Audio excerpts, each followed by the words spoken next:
చేస్తాయి.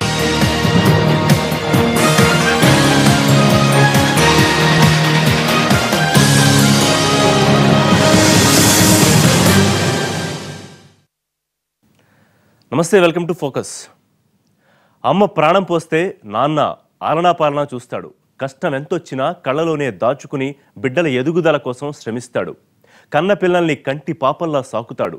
గుండెలపై ఆడిస్తాడు. అడుగులు నేర్పుతాడు. ఆట బొమ్మలు కొనిచ్చి లాలిస్తాడు. పిల్లల్ని ప్రయోజకుల్ని చేసేదాకా ఆ తండ్రి మనసులా ఉండదు. గుండె బరువు దిగదు. అలాంటి నాన్నే కన్న కూతురుని అతి క్రూరంగా చరిస్తే, అలాంటి నాన్నే అమ్మాయి ఒంటరితనాన్ని ఆసరాగా తీసుకుని అత్యాచారం చేసి హత్య చేస్తే, నాన్నే కదా అని నమ్మి వెంటొచ్చిన కూతురినే కామంతో కళ్ళు మూసుకుపోయి మింగేస్తే వాణ్ణసలు నాన్ననాలా?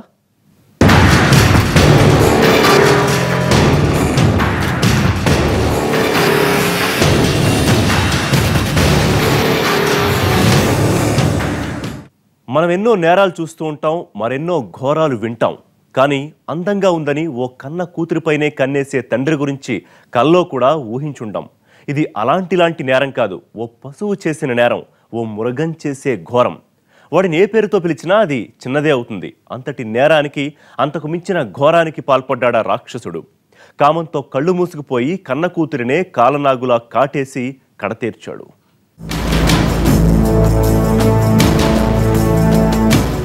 మే 21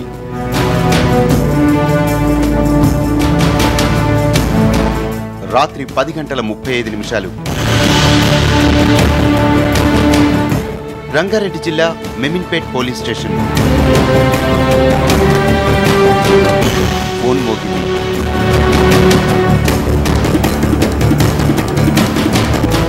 గిరిజన బాలిక కిడ్నాప్ అయిందని కంప్లైంట్. వికారాబాద్ స్టేషన్ నుంచి హిజారా చిట్టంపల్లి తండాకు కూతురుతో వెళుతుండగా తన తలపై బలంగా కొట్టి కూతురుని ఎత్తుకెళ్లారంటూ తండ్రి మెగావత్ కమల్ ఫిర్యాదు.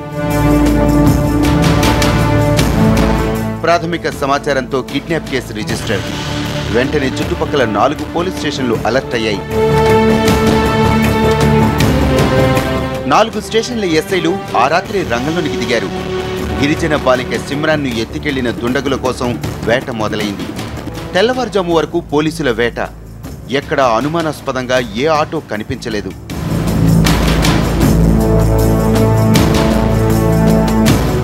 మే 22 ఉదయం 9:30 బంట్వారా పోలీస్ స్టేషన్లో ఫోన్ మోగింది. బరవాడ గ్రామ శివార్లలో ఓ అమ్మాయి శవం కనిపించిందన్నది ఫోన్ సారాంశం.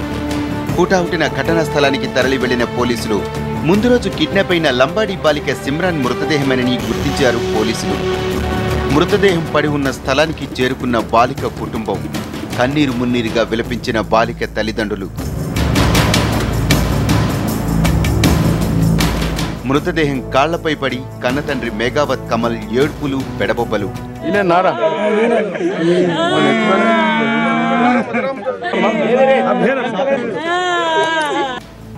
అప్పటి వరకు పోలీసులతో సహా సమాజానికి తెలిసిన విషయం, సిమ్రాన్ అనే గిరిజన బాలికను ఆటోలో వచ్చిన 5 దుండగులు ఎత్తుకెళ్లి హత్య చేశారు. అతి దారుణంగా, కిరాతకంగా మానభంగం చేసి చంపేశారు. 13 ఏళ్ల బాలికాని కూడా చూడకుండా గొంతు నులిమి కర్కశంగా రేప్ చేసి బండరాయితో మోదీ చంపారు. పోలీసులు కూడా ఇదే నమ్మారు. తండ్రి మెగావత్ కమల్ చెప్పిన వివరాల ఆధారంగా దుండగుల వేట మొదలుపెట్టారు. నీళ్ళు తాగుదామని పాప చెప్తే వాళ్ళు దిగిందంట సార్.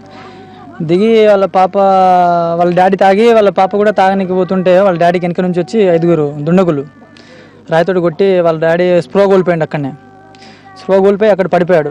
పాపని తీసుకొని ఎటో ఆటో జీబో తెలియదు తీసుకొని ఎక్కడో వెళ్ళిపోయినారు. వాళ్ళు స్ప్రో వచ్చేసరికి వాళ్ళ డాడీకి వచ్చేసరికి ఇంటికి ఫోన్ చేశాడు. మా వాళ్ళకి ఫోన్ చేసిండు.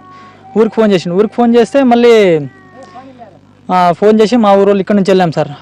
పోలీసుల ఫోకస్ వికారాబాద్ నుంచి హిజారా చిట్టంపల్లి తండాకు తిరిగే ఆటోల మీద పడింది. ఇంతటి కిరాతకానికి పాల్పడింది ఎవరన్న వేటలో జిల్లా పోలీసు యంత్రాంగమంతా నిమగ్నమైంది. 5 ప్రత్యేక పోలీసు బృందాలు ఇన్వెస్టిగేషన్లో పడ్డాయి. Dog squad, clues team, analysis team ఒకటేమిటి, ఎన్ని రకాలుగా ఓ క్రైమ్ కేసును ఛేదించాలో అన్ని కోణాల్లోనూ పోలీసులు దర్యాప్తు మొదలుపెట్టారు.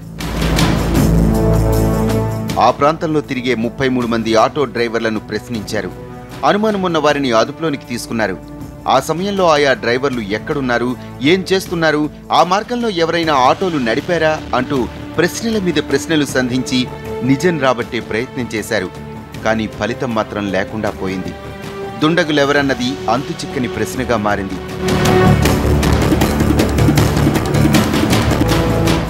ఫోకస్లో షార్ట్ బ్రేక్ తీసుకుందాం.